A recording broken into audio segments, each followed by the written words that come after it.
ఆరాధనకు విచ్చేసిన మీ అందరికీ కూడా మన ప్రభువును రక్షకుడైనటువంటి యేసుక్రీస్తు వారి యొక్క ప్రశస్త నామంలో శుభాభివందనాలు తెలియజేస్తున్నాను. మన జేవిఏ ప్రార్థనా మందిర పెద్దల ఆ కమిటీకు, అలాగే నూతనంగా ఎన్నుకోబడిన ప్రెసిడెంట్ గారికి, సెక్రటరీ గారికి, యవనస్తులందరికీ కూడా ప్రభుపేట వందనాలు తెలియజేస్తున్నాను. చాలా జాగ్రత్తగా వాక్యాన్ని బట్టి మనం పరిశీలన చేసినప్పుడు ద్వితీయోపదేశకాండము 11:10లో మీరు స్వాధీనపరుచుకొనబోవు దేశము మీరు బయలుదేరి వచ్చిన దేశం వంటిది కాదు.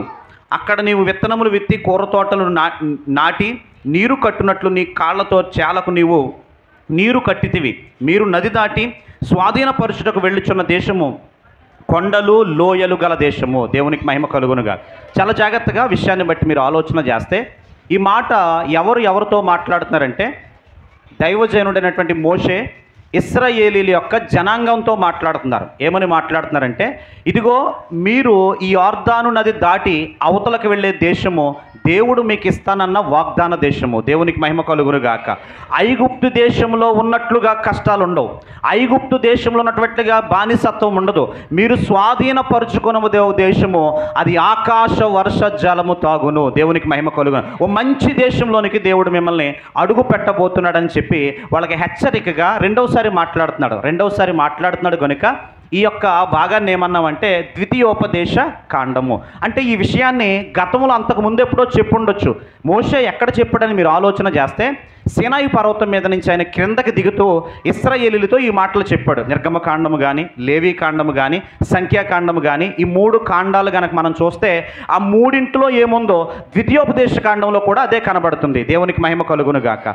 మరలా ఒకసారి గుర్తు చేస్తున్నాడు. ఎందుకు గుర్తు చేయాలి అని మీరు అడిగితే గనక ఖచ్చితంగా నేను చెప్పగలను. అప్పటికి ఇప్పటికీ 40 సంవత్సరాల తేడా ఉంది. సీనాయి పర్వతం అప్పుడు మోషే మాట్లాడిన దానికిని ఇప్పుడు యొర్దాను నది అవతలకు దాటితే ఇంకా కానాను దేశంలోకి వెళ్ళే ఈ మధ్యలో గ్యాప్ ఎంత ఉందంటే 40 సంవత్సరాలు. ఈ 40 సంవత్సరాల్లో కొత్త తరం వచ్చింది. ఆ కొత్త తరానికి ఈ విషయాలన్నీ కూడా తెలియాలి కాబట్టే మోషే ఏం చేశాడంటే ఒక అరణ్య ప్రాంతంలో 20 లక్షల మంది ప్రజల్ని కూర్చోబెట్టి, మనం ఇక్కడైతే ఒక 400 నుండి 500 మంది ఉంటాం, కానీ అక్కడ మోషే ప్రసంగం చేసినప్పుడు ఎంతమంది ఉన్నారో తెలుసా? 20 లక్షల మంది. ఎంతమంది అండి? 20 లక్షల మంది మధ్యలో నిలబడి మాట చెప్తున్నాడు, మీరు స్వాధీనపరచుకొనబోవు దేశము అద్భుతమైన దేశము. దేవునికి మహిమ కలుగునుగాక.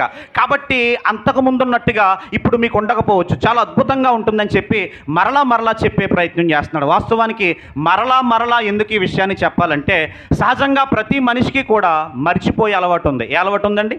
మర్చిపోయే అలవాటు ఉంది. 40 ఏళ్ళు అవుతున్నాయి, కొత్త జనరేషన్ వచ్చింది కాబట్టి వాళ్ళకి ఆ తరానికి దేవుని మాటలు బోధించాలి కనుక మోషే పాత నిబంధన గ్రంథం అంతటిలో కూడా అత్యధిక విద్యాధికుడు. దేవునికి మహిమ కలుగునుగాక. మోషే అంత చదివినోళ్ళు కానీ, మోషే అంత విద్య నేర్చుకున్న వాళ్ళు కానీ పాత నిబంధనలో ఎవరో కనపడరు. చాలా అద్భుతమైన వ్యక్తి. ఎందుచేతనంటే అతను పుట్టినప్పుడు ఐగుప్తు దేశంలో ఒక చట్టం ఉంది. ఏ చట్టం అంటే ప్రతి తొలిచూలు మగపిల్లని ఏం చేయాలి? చంపేయాలి. ఫరో వాళ్ళకి శాసనం విధించాడు. ఆ శాసనం నుంచి తప్పించుకోవడం కోసం ఒక 3 నెలల పాటు వాళ్ళ అమ్మ చక్కగా మోషేని పెంచింది. ఇక తన వల్ల కావటం లేదని చెప్పి ఆమె ఏం చేసిందంటే ఒక జమ్ము పెట్టి తయారు చేసి దాని చుట్టూ కీలు పోసి ఆ మోషేని ఆ లోపల పెట్టి ఏం చేసిందంటే నైలు నది, ఈజిప్టు వరప్రదాయని అంటాం ఇప్పటికీ కూడా, ఆ ఈజిప్ట్ యొక్క ప్రజల యొక్క నాగరికతకు కానీ, వాళ్ళ వ్యవసాయానికి కానీ, వాళ్ళ యొక్క ఆహారానికి కానీ ప్రధాన వనరు ఏంటంటే నైలు నది. ఆ నైలు నదిలో ఈ మోషేను ఒక పెట్టెలో పెట్టి వదిలేసింది. అది చూడడానికి వాళ్ళ అక్కను నియమించుకుంది. వాళ్ళ అక్క పేరు ఏంటంటే మిరియాం. దేవునికి మహిమ కలుగునుగా. ఈ మిరియాం ఏం చేస్తుందంటే నైలు నదిలో పెట్టి వెళ్తుంది. మిరియాం పక్కనే ఆ యొక్క జమ్ము గడ్డి పక్క నుంచి చూసుకుంటూ వెళ్తుంది. జాగ్రత్తగా గమనించాలి. కొంత సమయం వెళ్ళేసరికి ఆ యొక్క జమ్ము పెట్టి నీటిలో ప్రవాహంలో వెళ్తున్నప్పుడు గమనించాలి, అక్కడ పక్కనే రాజకుమారులు స్నానం చేయడానికి వచ్చారు, స్నానం ఆచరించడానికి వచ్చారు. దాంట్లో చూసినప్పుడు ఆ పక్కనే జమ్ము పెట్టెలోంచి ఏడుపు వినపడుతుంది. ఏడుపు వినపడినప్పుడు ఆ పెట్టెను నా కొరకు తీసుకురండి అని చెప్పినప్పుడు దాంట్లో చక్కటి ఒక అద్భుతమైనటువంటి ఒక మగబిడ్డ కనబడుతున్నాడు. దేవునికి మహిమ కలుగునుగా. ఏడ్చి ఒళ్ళంతా కూడా రంగు మారిపోయి రెడ్ కలర్లోకి వచ్చేసి ఆ బహు సుందరుడ ఇండుట చూచి రాణి తన కొరకు ఆయన్ను పెంచుకున్నాడని రాయబడం. దేవునికి మహిమ కలుగునుగా. సొంత తల్లినే మిరియాం మరలా తీసుకొచ్చి పాలిచ్చి పెంచినప్పుడు 40 ఏండ్లు ఈ యొక్క మోషే ఎక్కడున్నాడంటే ఐగుప్తు దేశంలో ఉన్నటువంటి ప్యాలెస్లో ఉన్నాడు. దేవునికి మహిమ కలుగునుగా. ఐగుప్తు రాజు అంటే అప్పుడు అందరికంటే కూడా సుప్రీం అనమాట. అంటే నైలు నదిలో మొసలి ఎంత పవర్ఫుల్లో ఐగుప్తు రాజు అంత పవర్ఫుల్. దేవునికి మహిమ కలుగునుగా. ఐగుప్తు రాజు శాసనం చేశాడంటే ఇంకా ఆ మాటను జవదాట కూడా ఎవరు కూడా ముందుకు రారు. ఐగుప్తు దేశం ఒక దేశం మీదకి యుద్ధం ప్రకటించిందంటే ఆ యుద్ధం చేయడానికి అవతల శత్రువు ఎంత గొప్పడైనా సరే ఐగుప్తు దేశం యొక్క రాజు కాళ్ళ పట్టుకుని శరణజొచ్చి మేము మీతో యుద్ధం చేయమని చెప్పి బ్రతిమాలే పరిస్థితి ఐగుప్తు దేశానికి ఉంది ఆ రోజుల్లో. ఆ ఐగుప్తు దేశంలో ఆ ప్యాలెస్లో మోషే 40 సంవత్సరాల విద్యను అభ్యసించాడు. దేవునికి మహిమ కలుగును గాక. అందుకే మోషే ఒక ఐగుప్తుడిని ఒక్క దెబ్బతో కొట్టి చంపేస్తాడు. ఒక్క దెబ్బతో కొట్టి ఐగుప్తుడిని చంపుతాడు. అంటే ఎక్కడ కొడితే మనిషి ప్రాణం పోతుంది ఎవరికి తెలుసు? మోషేకి తెలుసు. ఈ 40 సంవత్సరాలు ఇక్కడ ఉన్నాడు. ఈ 40 సంవత్సరాల తర్వాత మళ్ళీ మిద్యాను అరణ్యంలోకి వెళ్ళిపోయాడు. అక్కడ ఎన్ని సంవత్సరాలు ఉన్నాడు అంటే అక్కడ 40 సంవత్సరాలు ఉన్నాడు. ఈ 80 సంవత్సరాలు కూడా ఎప్పుడు కూడా మోషే నేర్చుకుంటూనే ఉన్నాడు. దేవునికి మహిమ కలుగునుగా. నేర్చుకోవటం తన జీవితంలో ఎప్పుడూ ఆపలేదు. ఎప్పుడైతే మనం జ్ఞానాన్ని సంపాదించుకుంటామో ఆ జ్ఞానం అనేది మనకి గౌరవాన్ని తీసుకొస్తుంది. చప్పట్లు కొట్టి దేవుని నామాన్ని సన్నుతించాలి. మన పిల్లలు చదువుకుంటున్నప్పుడు, మన పిల్లలు కాలేజీకి వెళ్తున్నప్పుడు, స్కూల్కి వెళ్తున్నప్పుడు తల్లిదండ్రులుగా మన యొక్క ప్రాథమిక బాధ్యత ఏంటో తెలుసా? ఖచ్చితంగా మన పిల్లలకు మంచి విద్యను అభ్యసించేటట్టు మనం వాళ్ళని ఏం చేయాలండి? ప్రోత్సహించాలి. వాళ్ళు నేర్చుకునేటట్టు ప్రోత్సహించాలి. వాళ్ళకి మంచి విద్యను ఎప్పుడైతే ఇచ్చామో వాళ్ళ జీవితంలో ప్రయోజకులు కాగలుగుతారు. దేవునికి స్తోత్రము కలుగునుగా.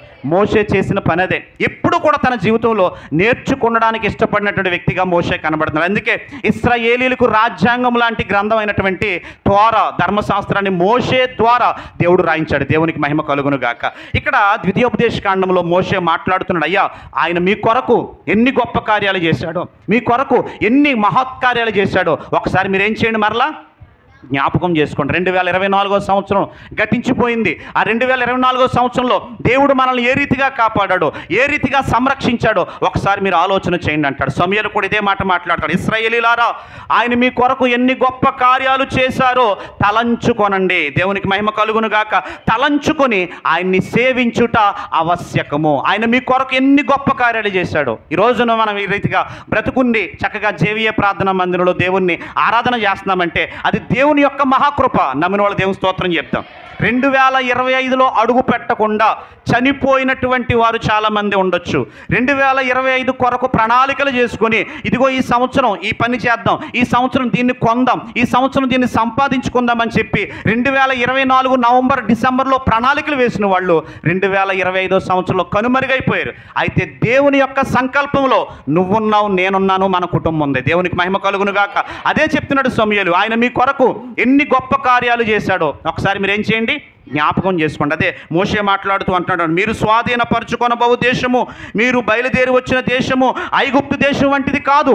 అక్కడ మీకు బానిసత్వం ఉంది, అక్కడ మీకు కఠినమైన పరిస్థితులు ఉన్నాయి, అక్కడ మీకు స్వేచ్ఛ లేదు. కానీ మీరు వెళ్తున్న దేశం ముందు చూసారా, అది ఎంత బాగుందో చెప్తున్నాడు చూడండి. అక్కడ నీవు విత్తనములు విత్తి కూర తోటలు నాటి కట్టినట్లు నీ కాళ్ళతో నీ చాలకు నీరు కట్టిదివి.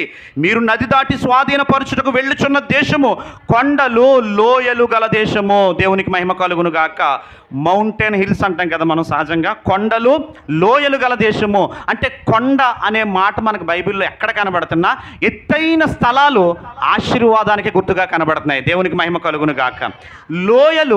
లోయలు అపజయానికి గుర్తుగా కనబడుతున్నాయి. లోయలు నిరాశకు గుర్తుగా కనబడుతున్నాయి. లోయ అనేది కృంగుబాటు గుర్తుగా కనబడుతుంది. అయితే మోషే వాళ్ళందరిని ఉద్దేశించి మాట్లాడుతున్నటువంటి మాట ఏంటో తెలుసా? ఇదిగో ఈ 2025 సంవత్సరంలోకి మీరు వెళ్తున్నారు కదా, కొండలు లోయలు గల సంవత్సరంలోకి మీరు అడుగు పెట్టారు. దేవునికి మహిమ కలుగును గాక. అంటే మీ జీవితాల్లో ఆశీర్వాదాలు ఉంటాయి, అపజయాలు ఉంటాయి అని ముందుగానే వాళ్ళని సిద్ధపాటు చేస్తున్నాడు. ఎంత అద్భుతంగా ఈ మాటలో మోషే వాళ్ళతో మాట్లాడుతున్న ఆలోచన చేయండి. ఎందుచేతనంటే మనం ఎప్పుడు కూడా ఆశీర్వాదాలనే తీసుకుంటాం, ఆశీర్వాదాలని పొందుకోవడానికే ప్రయాసపడతాం. మన జీవితంలో అపజయం ఎదురైనా, ఒక నిరాశ ఎదురైనా, ఒక కృంగుబాటు ఎదురైనా దాన్ని తీసుకోవడానికి ఎంత మాత్రం కూడా ఇష్టపడం. అయితే గమనించాలి, దేవుడు ఆశీర్వాదంలో ఉన్నప్పుడు మనతో మాట్లాడు కానీ మనం నిరాశలో ఉన్నప్పుడు, మనం కృంగుబాటుకు గురైనప్పుడు, మనం నిరాశావాదానికి గురైనప్పుడు ఆయన నీ ప్రక్కన నీకు పాఠాన్ని నేర్పించడానికి ఇష్టపడతాడు. నమ్మిన వాళ్ళు చప్పట్లు కూడా దేవుని నామాన్ని సొనుతుంది. ఎందుచేతనంటే పరిస్థితులు మారతాయి. అంతా బాగుందనుకున్న సమయంలో సడన్గా మనం అధపాతాళానికి దిగిపోవచ్చు, సడన్గా మనం క్రిందకి రావచ్చు. దావీదు రాజ్య పరిపాలన చేస్తున్నాడు, చక్కగా రాజ్యాన్ని పరిపాలన చేస్తున్నాడు, అంతా బాగానే ఉంది.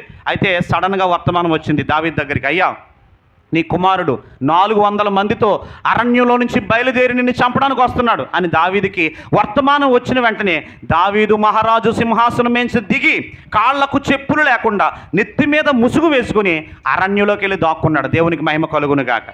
పొద్దున్న వరకు రాజే, కానీ మధ్యాహ్నానికి ఏమైందంటే పరిస్థితి అంతా కూడా తారుమారైపోయింది. నిన్నటి వరకు ఆరోగ్యం బాగానే ఉండొచ్చు, కానీ తెల్లారి లేచేసరికి ఆరోగ్యం పాడైపోవచ్చు. ఏమైనా జరగవచ్చు. ఎప్పుడు ఏమైనా జరిగినా దాన్ని మీరు ఆస్వాదించడానికి ఇష్టపడండి. దేవునికి మహిమ కలుగును గాక. నూతన సంవత్సరంలో ఎదురయ్యే అవరోధాలని అవకాశాలుగా మార్చుకుని మిమ్మల్ని మీరు సంసిద్ధులుగా చేసుకోండి. దేవునికి మహిమ కలుగును గాక. మీరు వెళ్ళబోతున్న దేశము సవాళ్ళతో కూడుకున్న దేశము. మీరు వెళ్ళబోతున్న అడుగు పెడుతున్న సంవత్సరము అనేకమైనటువంటి సవాళ్ళు మీకు ఎదురవుతాయి. కాబట్టి వాటన్నిటికీ మీరు సిద్ధపాటు కలిగి ఉండండి. అందుకే కొండలు లోయలు గల దేశము. సహజంగా ఒక విషయాన్ని మీరు గమనించాలి. కొండ ఎక్కడానికి మనం కష్టపడతాం. ఎక్కిన తర్వాత పైన ఎక్కిన తర్వాత చాలా హ్యాపీగా మనకు ఉంటుంది. ఎప్పుడైనా కొండలు ఎక్కితే కనుక ఏదైనా మనం అప్పుడప్పుడు గౌరీపట్నం కానీ విజయవాడ కానీ అప్పుడప్పుడు కొండలో ఎక్కినప్పుడు ప్రయాసం ఉంటుంది. పైకి వెళ్ళినప్పుడు మాత్రం ప్రశాంతంగా ఉంటుంది. జాగ్రత్తగా గమనించాలి. కొండ ఎత్తైన స్థలం ఆశీర్వాదానికి గుర్తుగా ఉంటే ఈ యొక్క విషయాన్ని మీరు ఆలోచన చేస్తే లోయ అనేది నిరాశావాదానికి గుర్తుగా ఉంది, అపజయానికి గుర్తుగా ఉంది. మీకు ఒక విషయం చెప్తున్నా, జాగ్రత్తగా గమనించాలి. కొండపైనున్న చెట్లు బలంగా ఉంటాయా, లోయలో మొలిచిన చెట్లు బలంగా ఉంటాయా? ప్రశ్న బాగా అర్థమైంది కదా. కొండపైన కూడా కొన్ని చెట్లు ఉంటాయి, అవి బలంగా ఉంటాయా? లోయలో పెరుగుతున్న చెట్లు బలంగా ఉంటాయా? తెలిసిన వాళ్ళు ఎవరు? లోయలో ఉన్న చెట్లు బలంగా ఉంటాయి. దేవునికి మహిమ కలుగునుగా. బావేనండి మాట. కొండ ఎలా ఉంది, సూర్యుని యొక్క కాంతి ఎలాగ ఉంది, ఇంచుమించుకి ఇలా తిరిగి ఇలా వచ్చిందనుకోండి. ఒక 5 గంటల పాటు ఈ కొండ ప్రాంతం అంతా కూడా ఏం కలుగుతుంది? ఎండ తగులుతుంది. లోయ ఉంది, ఆ లోయలో ఎండ ఎప్పుడు తగులుతుంది అంటే ఇలా మిట్ట మధ్యాహ్నం సూర్యుడు నడినెత్తి మీదకి వచ్చినప్పుడు ఒక గంటన్నర లోయలో ఉన్న చెట్లకి ఏం కలుగుతుంది అంటే ఎండ తగులుతుంది. కొండపైన ఉన్న చెట్లు ఎక్కువ ఎండను తీసుకుంటాయి, ఎక్కువ వెలుతురు ఉంటుంది, ఎక్కువ గాలి ఉంటుంది. లోయలో ఉన్న చెట్లకి చాలా చీకటి ప్రదేశం, ఎండ తక్కువగా ఉంటుంది, వాటర్ చాలా తక్కువగా లభ్యమవుతుంది, అనేకమైన కఠిన పరిస్థితులు ఉంటాయి. ఆ కఠిన పరిస్థితుల మధ్య లోయలో ఉన్న చెట్లు ఏం గమనిస్తాయో తెలుసా? వచ్చేది గంట ఎండ మాత్రమే. ఆ వచ్చే గంట ఎండలో మనల్ని మనం ఎలాగ తట్టుకోవాలి, మనల్ని మనం ఎలా కాపాడుకోవాలి, కొండపైనున్న చెట్టుతో సమానంగా నేను ఎదగాలని చెప్పి ఏ మొక్క అనుకుంటుందో తెలుసా? లోయలో ఉన్న మొక్క అనుకుంటుంది. దేవునికి స్తోత్రం. అందుకే కొండపైనున్న మొక్కల కంటే లోయలో పెరిగిన మొక్కలు చాలా బలంగా తయారవుతాయి. దేవునికి మహిమ కలుగునుగా. దేవుడు మిమ్మల్ని శ్రమల గుండా నడిపిస్తున్నాడంటే, ఇబ్బందులు గుండా నడిపిస్తున్నాడంటే, కఠినమైన పరిస్థితుల గుండా మీరు వెళ్తున్నారంటే దేవుడు మిమ్మల్ని అద్భుతంగా ఆస్వాదించబోతున్నాడని నమ్మాలి. దేవునికి మహిమ కలుగునుగాక. 30 ఏళ్ళు యేసేపు తల్లిదండ్రులకు దూరంగా ఉన్నాడు, అన్నదమ్ములకు దూరంగా ఉన్నాడు, కుటుంబానికి దూరంగా ఉన్నాడు, దేశానికి దూరంగా ఉన్నాడు, స్నేహితులకు దూరంగా ఉన్నాడు, ఎక్కడో ఐగుప్తు దేశం బానిసత్వంలో ఉన్నాడు. కానీ 30 ఏళ్ల తర్వాత గమనించాలి, యేసేపు ఐగుప్తు దేశపు ప్రధాని. చెప్పండి కూడా దేవుని నా మనసును. 23 ఏళ్ళు దావీదు అరణ్యంలో ఉన్నాడు, మేకల మందలు గొర్రెల మందలు కాస్తూ దేవుని స్తుతించాడు. కానీ దావీదుకి 30 ఏళ్ళు వచ్చేసరికి 2వ ఇశ్రాయేలు రాజుగా పట్టాభిషిక్తుడయ్యాడు. చప్పట్లు కూడా దేవుని నామాన్ని స్తుతించండి. మీరు వెళ్తున్న మార్గం ఒకవేళ లోయలు అయితే, మీరు వెళ్తున్నటువంటి మార్గం ఒకవేళ లోయల గుండా మీరు ప్రయాణం చేస్తున్నట్లయితే దేవుడు మిమ్మల్ని ఆస్వాదించబోతున్నాడని నమ్మాలి. దేవునికి మహిమ కలుగును గాక. దేవుడు ఒక వ్యక్తిని ఆశీర్వాదం గుండా నడిపించే ముందు అతనికి చాలా శ్రమలు దేవుడు కలిగిస్తాడు, అనేకమైనటువంటి ఇబ్బందులు కలిగిస్తాడు, అనేక స్థితిగతులు గుండా వాళ్ళని నడిపిస్తాడు. ఆ కఠినమైన పరిస్థితులు ఎందుకంటే గమనించాలి, ఆ కఠినమైన పరిస్థితులు తట్టుకుంటూనే రేపు నీకు వచ్చే ఆశీర్వాదం నువ్వేం చేస్తావు? అనుభవిస్తావు. జేబు నిండా డబ్బులు ఉన్నాయనుకోండి, మనకి ఏ కష్టం వచ్చినా ఏ ఇబ్బంది వచ్చినా మనం ఏం చేస్తాం? జేబులో ఉన్న పర్సు వైపు చూస్తాం, దాంట్లో ఉన్నటువంటి డబ్బుల వైపు చూస్తాం. జేబులో ఉన్న పర్సులో డబ్బులన్నీ అయిపోయినాయి అనుకోండి, ఇప్పుడు మనం ఎవరి వైపు చూస్తామంటే దేవుని వైపు చూస్తాం. అందుకే దేవుడు కొన్ని సమయాల్లో లోయల గుండా నడిపిస్తాడు. అందుకే మోషే అంటున్నాడు, మీరు వెళ్ళబోతున్న దేశము కొండలు లోయలు గల దేశము. కాబట్టి అక్కడ ఉండే పరిస్థితులకు మీరు ఏం చేయాలో తెలుసా? అలవాటు పడాలి. చదువుతాం అక్కడ, మీరు వెళ్తున్న దేశము కొండలు లోయలు గల దేశము. 12వ వచనం, అది ఆకాశ వర్ష జలము త్రాగును. దేవునికి మహిమ కలుగును గాక. ఏ జలాన్ని తాగుతుందంట? ఆకాశ వర్ష జలాన్ని. ఇప్పుడు మనకి పల్లపు ప్రాంతాల్లో నీరు రావాలంటే ఆనకట్టలు ఉన్నాయి. ఆనకట్టలు కనుక కట్టేశారనుకోండి, ధవళేశ్వరం దగ్గర గేట్లు దింపేశారనుకోండి, ఈ పల్ల ప్రాంతాలకు ఏం రాదు, మనకి నీరు రాదు. కొండపై నుండే మొక్కలు ఉన్నాయి. ఆ మొక్కలు పెరగాలంటే ఎవడైనా నీళ్లు పోస్తాడు చెప్పండి? గౌరీపట్నం మీద ఉన్న మొక్కలు బాగా ఎండిపోతున్నాయి, 2 బకెట్లు నీళ్ళు అట్టుకెళ్దాం, వెళ్ళినప్పుడు ఎలాగ వెళ్తాం కదని చెప్పి ఎవరైనా పట్టుకెళ్ళి ఆ పైన అట్టుకెళ్ళి నీళ్ళు వేయటం కానీ, ఆ చక్కగా దాన్ని మొదలు శుభ్రం చేయటం కానీ ఎవరైనా చేశారు చెప్పండి? అక్కడికి వెళ్ళినప్పుడు మన కాళ్ళు ఆగితే భోజనం ఎప్పుడు పెడతారని చూస్తాం మనం. పప్పు అయిందా లేకపోతే ఏముండుతున్నారని చెప్పి చూస్తాం. ఎందుకంటే కాళ్ళు లాగుతాయి. గమనించాలి, ఆ కొండపై నుండే మొక్కలు బలంగా పెరుగుతాయి, అద్భుతంగా పెరుగుతాయి. కారణం ఏంటో తెలుసా? అది ఏ వాటర్ని తాగుతుందో తెలుసా? ఆకాశ వర్ష జలాన్ని. దేవునికి మహిమ కలుగునుగా. ఆశీర్వాదపు వర్షము ఈ 2025 సంవత్సరంలో మన కుటుంబాల మీద దేవుడు అనుగ్రహించునుగాక. నమ్మనవలసిన చూస్తామని చెప్తాం. ఖచ్చితంగా చాలా జాగ్రత్తగా విషయాన్ని బట్టి మీరు ఆలోచన చేస్తే, ఆకాశ వర్ష జలాలు మనం త్రాగాలంటే, ఆ స్థితిలోకి దేవుడు నడిపించాలంటే, ఆ స్థితిలోకి మనం వెళ్ళాలంటే ఖచ్చితంగా దేవుని యొక్క కనుచూపు మన మీద ఉండాలి. అందుకే నూతన సంవత్సరంలో ఒక తీర్మానం చేసుకోవాలి. మనకుండే ఆ సమయంలో ఎక్కువ సమయం, ఎక్కువ ప్రాధాన్యత ఎవరికి ఇవ్వాలంటే మనం దేవునికి ఇవ్వాలి. దేవునికి ఇస్తే కనుక మీరు ఏదైతే పని చేయాలనుకుంటున్నారో ఆ పనిలో దేవుడు మీకు ఖచ్చితంగా ఆశీర్వాదాన్ని ఇస్తాడు. దేవునికి మహిమ కలుగునుగా. దేవుని పనిని మాని గనక మీ పనులు గనక చేసుకునే ప్రయత్నం ఎంత మాత్రం కూడా చేయదు. నూతన సంవత్సరం మొదటి ఆరాధనలో ఓ తీర్మానం చేసుకోవాలి మనం. ఆ తీర్మానం ఏంటంటే, ప్రభువా ఇదిగో నూతన సంవత్సరం అనే దయా కిరీటాన్ని నాకు అనుగ్రహించావు. ఈ నూతన కిరీటాన్ని అనుగ్రహించావు కనుక ఇదిగో ఈ యొక్క సన్నిధిలో ఉన్నాను. 52 వారాలు కూడా నీ సన్నిధిలో నేను కనబడతా అన్నోళ్ళు దేవుని స్తోత్రం చెప్తాం. అన్నవాళ్ళు కనబడతాను అన్నోళ్ళు అందరూ మామూలుగా పొలోమని ఎత్తొద్దు. అది నా మాట బాగా అర్థమైంది మీకు? ఇదిగో ఈ వారం మొదలుకొని 52 వారాలు ఇక్కడ కాకపోయినా వేరే చోట, వేరే ప్రాంతానికి వెళ్తే అక్కడ వేరే చోట, వేరే పనికి వెళ్తే ఆ పని దగ్గర ఉండే చర్చి దగ్గర ఎక్కడో చోట ఖచ్చితంగా మనం ఎక్కడ కనబడాలండి? దేవుని సన్నిధిలో. దేవునికి మహిమ కలుగునుగా. అదే చెప్తున్నాడు. ఇక్కడ ఏమన్నాడంటే, ఎప్పుడైతే మీరు అలా ఉంటారో చెప్తున్నాడు చూడండి. నీ దేవుడైన యెహోవా లక్ష్యపెట్టు దేశము, నీ దేవుడైన యెహోవా కన్నులు సంవత్సరాది మొదలుకొని సంవత్సరాంతం వరకు ఎల్లప్పుడూ దాని మీద ఉండును. దేవునికి మహిమ కలుగునుగా. ఎల్లప్పుడూ దాని మీద ఉండాలంటే మనం ఎల్లప్పుడూ ఎక్కడ ఉండాలి? దేవుని యొక్క సన్నిధిలో ఉండాలి. ఆయన కృపలో మనం వర్ధిల్లాలి అంటే, ఆయన కృపలో మనం ముందుకు కొనసాగాలి అంటే, ఆయన వర్షము, ఆయన దీవెన మన కుటుంబాల మీదను మన బిడ్డల మీదను కురవాలి అంటే ఖచ్చితంగా మనం ఎక్కడ ఉండాలంటే దేవుని సన్నిధి. ఏమైనా కానివ్వండి, అపోస్తలుడైన పౌలు కొత్త నిబంధన గ్రంథంలోనే బాగా చదువుకున్న వ్యక్తి. ఈయన పాత నిబంధనలో అయితే, ఆయన కొత్త నిబంధనలో. చూద్దాం ఆయన ఏమంటున్నాడో చూద్దాం. ఆయన కూడా చక్కగా దేవుని గురించి మాట్లాడుతూ ఫిలిప్పీలకు రాసిన పత్రిక 4వ అధ్యాయము 11వ చరణాన్ని చూద్దాం. ఇది చదివించి నేను ముగించే ప్రయత్నం చేస్తాను. ఫిలిప్పీలకు రాసిన పత్రిక 4వ అధ్యాయము 11వ చరణం. అందరూ బైబిల్ తెరచి చూద్దాం. ఫిలిప్పీలకు రాసిన పత్రిక 4వ అధ్యాయము 11వ వచనం. నాకు కొదువ కలిగినందున నేను ఎలాగూ చెప్పటలేదు, నేను ఏ స్థితిలో ఉన్నానో ఆ స్థితిలో సంతృప్తి కలిగి నేర్చుకొని ఉన్నాను. తలపైకెద్దాం. పౌలు గారు 14 పత్రికలు రాశారు కొత్త నిబంధనలో. 14 పత్రికలు కూడా 14 సంఘాలకు, ఆయా సంఘాలను ఉద్దేశించి రాశారు. ఆయన బాగా చదువుకున్న వ్యక్తి. రోమీయుడు, యూదుడు, గమానియేలు పాదాల దగ్గర విద్యను అభ్యసించినోడు, రోమా పౌరసత్వాన్ని పొందుకున్నాడు. అంటే ఇప్పుడు అమెరికా వెళ్తే అమెరికా పౌరులుగా అమెరికన్ సిటిజన్షిప్ ఏ విధంగా ఇస్తారో అక్కడ రోమా ప్రభుత్వంలో ఒక యూదుడైనటువంటి ఈ యొక్క పౌలు గారికి అక్కడ రోమా ప్రభుత్వం ఒక చట్టం ద్వారా అతనికి పౌరసత్వం ఇచ్చింది. చాలా గొప్ప వ్యక్తి. ఆ గొప్ప వ్యక్తి ప్రభు యొక్క సువార్త పని కొరకు తనను తాను ఎలా మలుచుకున్నాడో, తన సామర్థ్యం ఏంటో, తన స్థితిగతులు ఏంటో చెప్పే ప్రయత్నం చేస్తున్నాడు. చూడండి, చాలా చక్కగా ఉంటుందండి ఆ మాట. నాకు కొదువ కలిగినందున నేను ఎలాగూ చెప్పట్లేదు, నేను ఏ స్థితిలో ఉన్నానో ఆ స్థితిలో సంతృప్తి కలిగి నేర్చుకున్నాను. దేవునికి మహిమ కలుగును గాక. వచ్చేది కొండలాంటి ఆశీర్వాదమైనా సరే దాన్ని నేను తీసుకుంటా.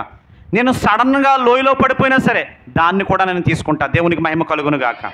యోబు భార్య వచ్చి అంటది, అన్నీ పోయినప్పుడు నువ్వు మొత్తం కోల్పోయావు, నీ బిడ్డలను కోల్పోయావు, అది చాలదన్నట్టు ఒళ్ళంతా కూడా భయంకరంగా కురుపులు, పుండ్లు, కనీసం నీ పుళ్ళును గోక్కోవడానికి కూడా గోళ్ళు లేవు. చాలా భయంకరంగా ఉన్న పరిస్థితి. ఆ టైంలో వచ్చి అంటది, నీ యథార్థతను విడిచిపెట్టి నీ దేవుణ్ణి దూషించి నువ్వు చచ్చిపో అంటది. అప్పుడు యోబు అంటాడు, మేలు అనుభవించాల్సి వచ్చినప్పుడు మేలు అనుభవించావు, ఇప్పుడు దేవుడు నా జీవితంలో కీడును అనుమతింపజేశాడు, ఈ కీడులో కూడా మరింతగా దేవుని స్తుతిస్తాడు. దేవునికి మహిమ కలుగును గాక. అందుకే యెహోవా ఇచ్చెను, యెహోవాయే తీసుకుని పలికినటువంటి వ్యక్తి ఎవరంటే యోబు. ఎందుచేతనంటే కొండ మీద లాంటి ఆశీర్వాదం మనకున్న లోయలోకి దిగిపోవాల్సి వచ్చిన మనం దేవునికి దగ్గర అవ్వాలి తప్ప దేవుని విడిచిపెట్టే ప్రయత్నం చేయలేదు. ఎందుచేతనంటే మనం అనుకున్నది జరగలేనప్పుడు, మనం ఊహించినది జరగలేనప్పుడు, లేదా మనం తలచినది దేవుడు మనకు అనుమతించలేనప్పుడు గమనించాలి, చాలామంది ఏం చేస్తారంటే పరిచర్ను విడిచిపెట్టి, సంఘాన్ని విడిచిపెట్టి వాళ్ళు ఏం చేస్తారంటే సహవాసాన్ని మానేసి వాళ్ళ ఇంటి దగ్గర వృధాగా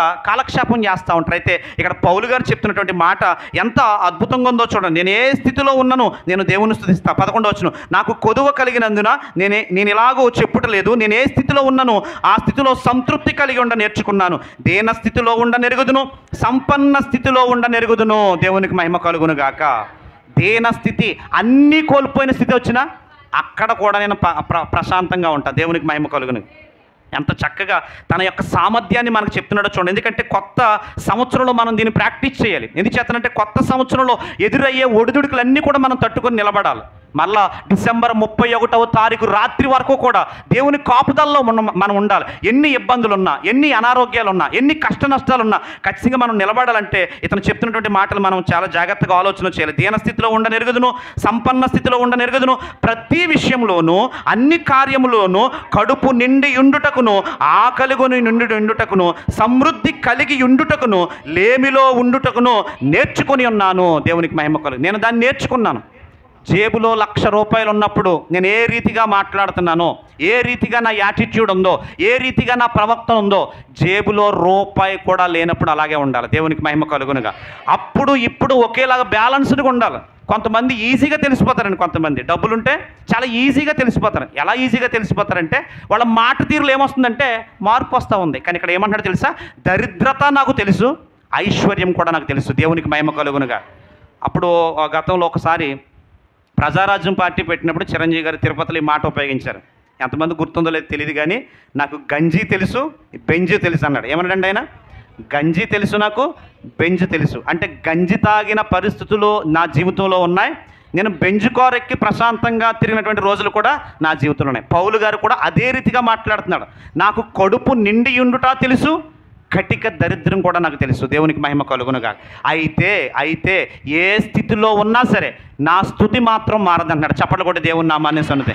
ఎలా అయినా రానివ్వండి, ఏ పరిస్థితులైనా రానివ్వండి, ఎంతటి పరిస్థితి మిమ్మల్ని కృంగదీసినా మీరు ఖచ్చితంగా స్థిరమైన వారిగా నిలబడినప్పుడు, దేవుని వైపు చూసినప్పుడు, ఆ కష్ట నష్టాల్లో నుంచి, ఆ ఊబిలో నుంచి దేవుడు మిమ్మల్ని స్థిరమైనటువంటి పునాది మీద నిలబడతాడు. దేవునికి మహిమ కలుగునుగా. ఇంకా చెప్తూ ఆ సంఘం గురించి ఆయన ఏం మాట్లాడుతున్నాడు చూడండి. ఫిలిప్పీ సంఘం గురించి, నన్ను బలపరచు అని అందే నేను సమస్తమును చేయగలను. నన్ను బలపరిచే దేవుడు ఒకడున్నాడు, నన్ను ధైర్యపరిచే దేవుడు ఒకడున్నాడు, నా నిస్సహాయతలో నా చెయ్యి పట్టుకొని నడిపించే దేవుడు ఒకడున్నాడు, నా బలహీనతలో నా భుజం తట్టి ప్రోత్సహించే దేవుడు ఒకడున్నాడు, నన్ను అధైర్యపడినప్పుడు భయపడకని చెప్పి ప్రక్కన కూర్చొని మాట్లాడే దేవుడు ఒకడున్నాడని చెప్పి ఈ యొక్క పౌలు గారు చెప్తున్నటువంటి మాట ఏంటో తెలుసా? నన్ను బలపరచు అని అందే నేను సమస్తము చేయగలను. దేవునికి మహిమ కలుగునుగా. నా సామర్థ్యం ఏంటో, నా స్థితిగతులు ఏంటో అతను చెప్పే ప్రయత్నం చేస్తున్నాడు. కాబట్టి కొత్త సంవత్సరంలో మనం గమనించాలి, అనేకమైనటువంటి సవాళ్ళు ఎదురవుతాయి, అనేకమైనటువంటి ఇబ్బందులు ఎదురవుతాయి. వాటిని స్వీకరించడానికి సిద్ధంగా ఉండండి. నమ్మిన వాళ్ళు దేవుని స్తోత్రం చెప్దాం. ఏ పరిస్థితి వచ్చినా, ఏ ఇబ్బంది వచ్చినా దేవుని మీదే మనం ఆనుకుందాం, దేవుని మీదే మనం నమ్మకించుదాం. దావీదు అంటాడు, యెహోవాయే నాకు ఆధారము, నేను పండుకొని నిద్రపోయి మేలుకొంట. పండుకోవాలి, పండుకున్న వాళ్ళందరూ లేవాలి అంటే ఖచ్చితంగా గమనించాలి, దేవుని యొక్క కాపుదల కావాలి. యెహోవాయే నాకు ఆధారము, నేను పండుకున్న వాళ్ళందరికీ నిద్ర పెట్టదు. మళ్ళీ ఏమన్నాడండి? నిద్రపోయి ఉదయాన్నే మళ్ళీ ఏం చేస్తా? మేలుకొంట. మళ్ళీ ఇదే దావీదు అంటాడు, నేను చావను, సజీవుడినై దేవుని క్రియలు నేను ఏం చేస్తాను? వివరిస్తాను. దేవునికి మహిమ కలుగునుగా.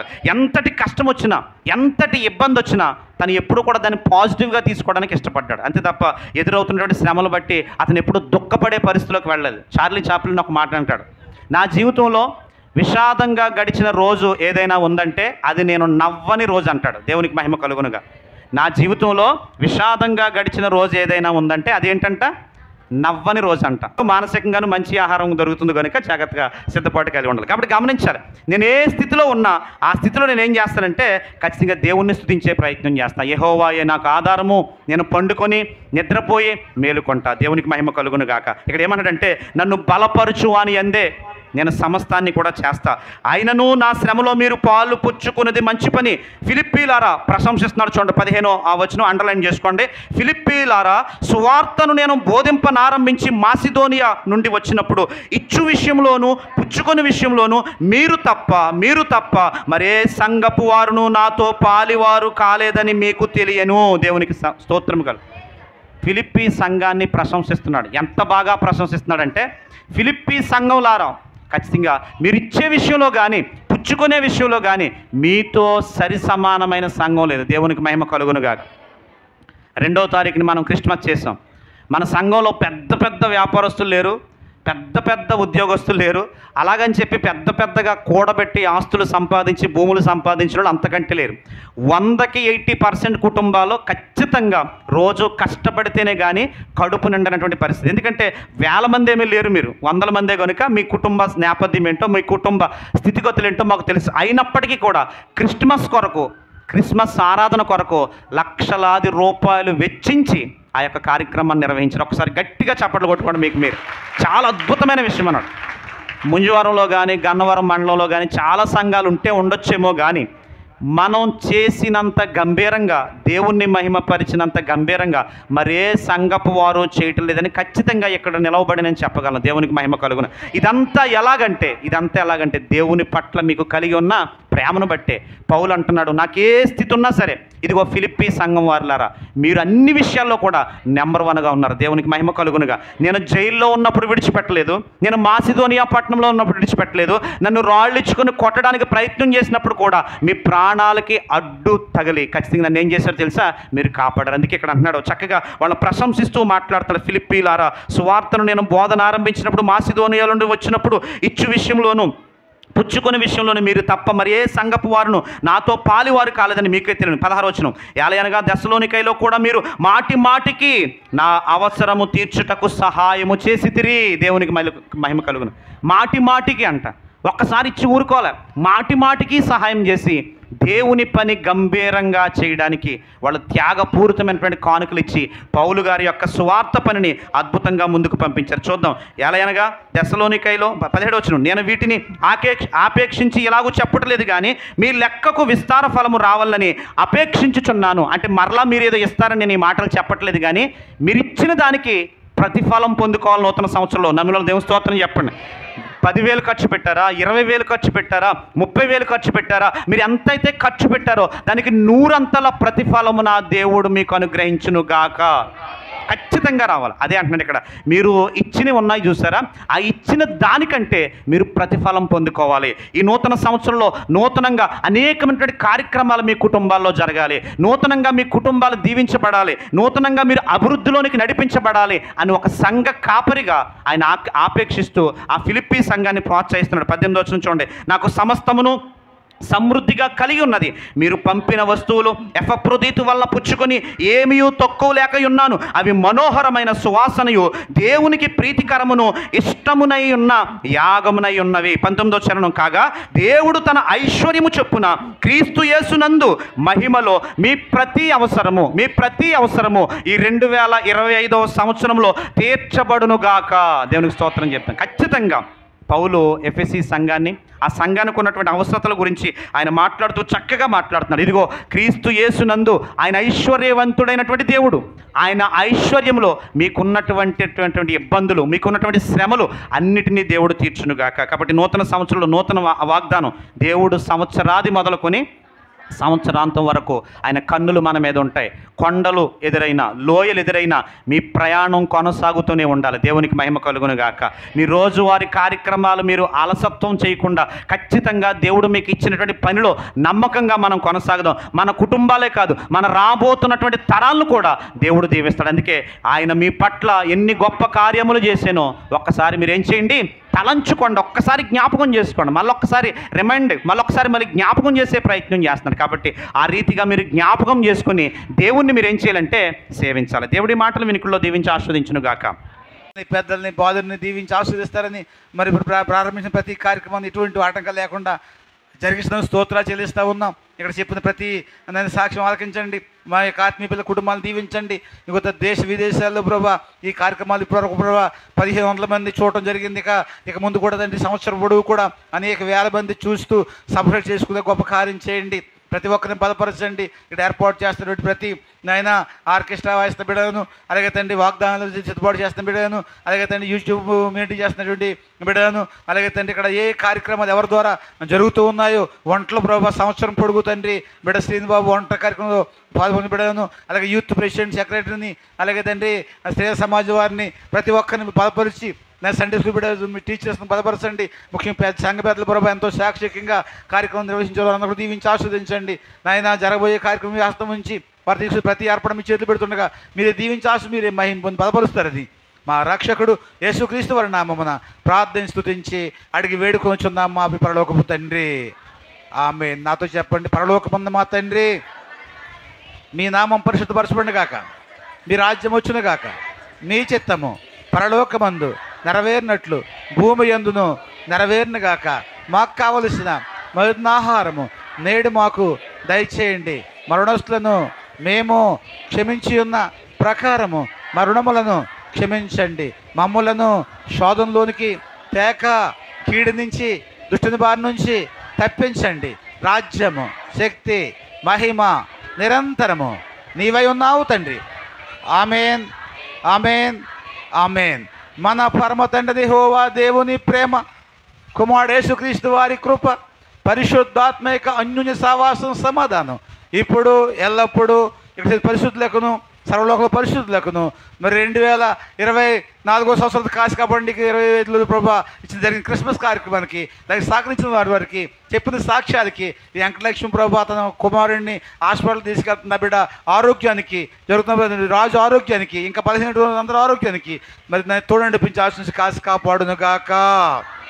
ఆమేన్, ఆమేన్, ఆమేన్. అందరికీ వందాలండి. అమ్మ చెప్తా అన్నాడు గంగబాదురు రాదా? సరే మంచిది. ఒకసారి మాట